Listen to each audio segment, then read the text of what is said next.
আসসালামু আলাইকুম ওয়া রাহমাতুল্লাহি ওয়া বারাকাতুহু।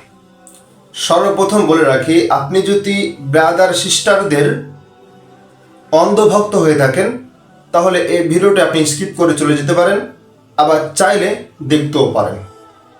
আমি কিন্তু ব্যক্তিগতভাবে আহলে হাদিস ভাইদেরকে অনেক ভালোবাসি, ঠিক যেরকমভাবে আব্দুর রাজ্জাক বিন ইউসুফের ছেলে আবদুল্লাহ ভাইকে আমার ব্যক্তিগতভাবে আসলে অনেক পছন্দ।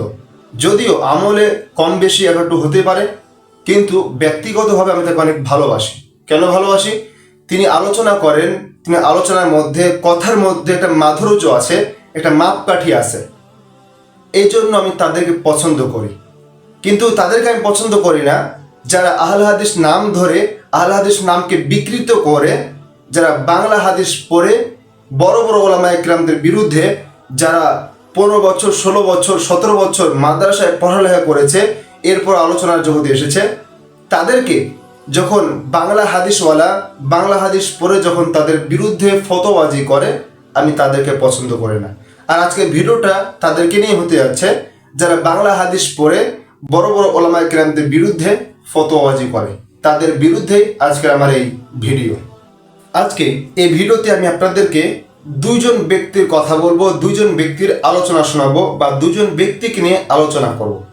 সর্বপ্রথম আহলে হাদিস ভাইদের একজন বক্তা আকবর বিন আবেদ, আর দ্বিতীয়ত ব্রাদার রাহুল। এই দুজনকে নিয়ে আলোচনা করব, কিছু কথা আমি আপনাদের সামনে শেয়ার করব। সর্বপ্রথম আকবর বিন আবেদের কিছু আলোচনা আগে শুনে আসি, এরপরে বিস্তারিত আলোচনা করব ইনশাআল্লাহ।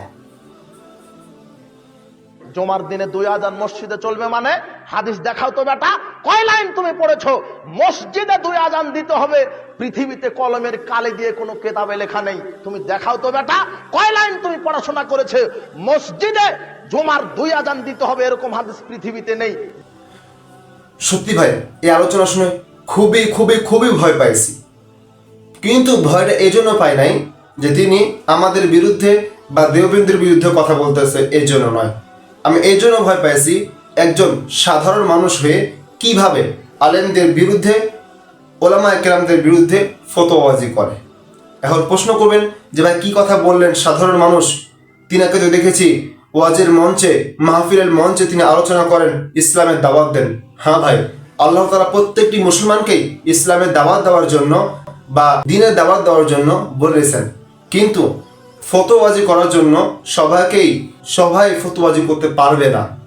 যারা মুফতি শুধুমাত্র তারাই কোনো মাসআলার বিরুদ্ধে বা মাসআলার পক্ষে ফতোয়াজি করতে পারে।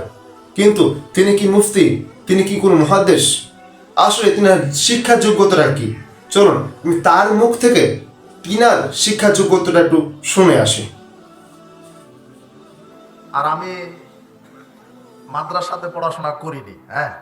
অনেকে বলে যে আমি তার মাদ্রাসায় পড়াশোনা করেছি, আসলে মাদ্রাসাতে পড়াশোনা করিনি। আমি জেনারেল শিক্ষিত মানুষ, primary, high school, intermediate Naogaon সরকারি কলেজ থেকে কেমিস্ট্রিতে অনার্স।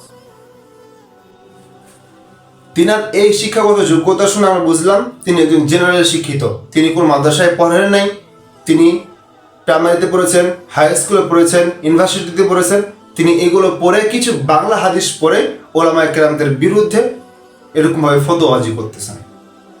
দ্বিতীয় বক্তা ব্রাদার রাহুল। চলুন ব্রাদার রাহুলের কিছু কথা, কিছু আলোচনা শুনে আসি।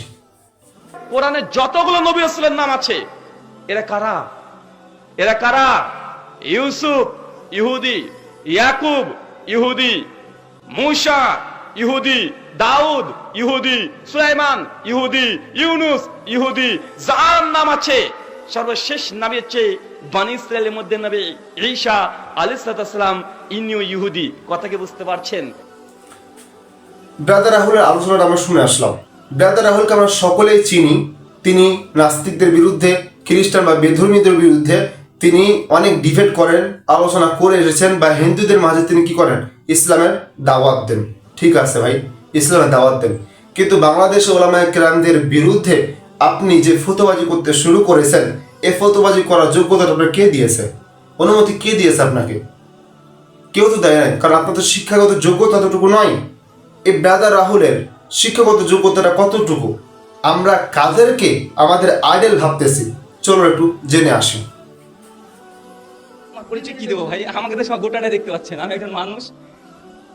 1992 মানে 1992 5 মে আমার জন্ম, ইন্ডিয়া, জলঙ্গি, মুর্শিদাবাদ, একদম থানার পাশে। থানার দল আমার দল এক, মানে আমি বাড়িতে থাকি মানে থানাতে থাকি, মানে আমাকে নতুন করে জেলে পড়ার দরকার নেই, মানে থানার বাড়ি একই জায়গা, মানে ওখানেই আমি আছি। 1992 জন্ম। আমি শিক্ষাগত যোগ্যতা, ধর্মীয় শিক্ষা আমার জিরো, কিছুই নেই। কোনো মাদ্রাসাতে জীবনে পড়ার উদ্দেশ্যে আমি কখনো যাইনি, তবে বক্তৃতার জগৎ অনুযায়ী গিয়েছি।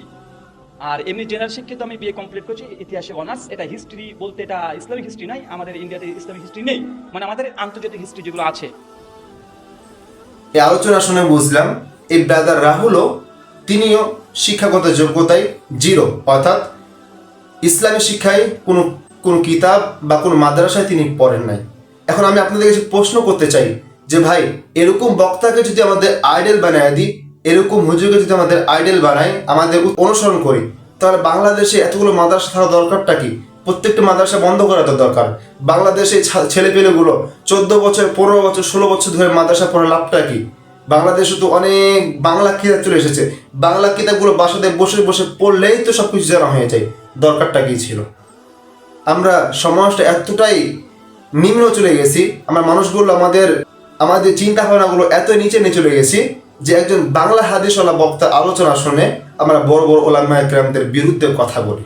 এটা আমাদের লজ্জাজনক বিষয় ভাই একটা। আমরা এদেরকেও মানবো, ঠিক আছে, তাদেরকে সম্মান করব, তিনারা বড় ভাই আমাদের, ঠিক আছে, কিন্তু একজন বড় আলেমের বিরুদ্ধে যখন কোনো ব্যক্তি কথা বলে, তাহলে সেটা মূর্খতা ছাড়া কোনো পরিচয় হয় না। এই যে এই ব্রাদার তো সিস্টার, তিনি আগে গান ডাউনলোড করতেন, এখন মুসলমানদের জগতে এসে, আলেমদের জগতে এসে তিনি আলেমদের ভিতরে এখন ফাটল সৃষ্টি করতেছেন, আলোচনার ভিতরে ফাটল সৃষ্টি করতেছেন। এই জন্য এই সমস্ত বক্তা থেকে দূরে থাকতে হবে। আপনি অনুসরণ করেন, সমস্যা না, আপনি আহলে হাদিসকে অনুসরণ করেন। আহলে হাদিস ভাইদেরা যায় অনেক খারাপ এটা কিন্তু না, আহলে হাদিস ভাইরা কিন্তু হাদিসকে অনুসরণ করে চলে, কঠোরভাবে অনুসরণ করে চলে। আহলে হাদিস ভাই আগের আহলে হাদিসকে দেখেন, আর এখন যারা আহলে হাদিস নাম ধরে যারা এরকম ভাবে মার্কেটিং করতেছে তাদেরকে একটু খেয়াল করে দেখেন। আগের আহলে হাদিস যারা ছিল, তার আহলে হাদিস মানেই মাথায় পাগড়ি বাঁধা, আহলে হাদিস মানেই মানুষকে দাওয়াত দেওয়া। কিন্তু এখনকার আহলে হাদিস মানেই হানাফিরা কি করতেছে, দেওবন্দিরা কি করতেছে, বেরোবিরা কি করতেছে, এদের বিরুদ্ধে শুধু খোঁচা দেওয়া, এদের ভিতরে শুধু ফাটল ধরানোর চিন্তা, অন্য আর কোনো চিন্তা থাকে না। এই জন্য আমরা সকলে চেষ্টা করব এই সমস্ত মূর্খ আবেদকে দিয়ে, এই সমস্ত মূর্খ আলেমদের চেয়ে এদের সহবত থেকে দূরে থাকা। কারণ এদের সহবত থেকে যত দূরে থাকতে পারবো, তত আমাদের ঈমানকে, আমাদের দ্বীনকে আমরা প্রতিষ্ঠা করতে পারবো। আল্লাহ তাআলা আমাকে, আপনাকে, সকলকে এই সমস্ত জাহেল মূর্খ মানুষদের থেকে দূরে রাখুক। ওমা তাওফীকি ইল্লা বিল্লাহ। আসসালামু আলাইকুম ওয়া রাহমাতুল্লাহ।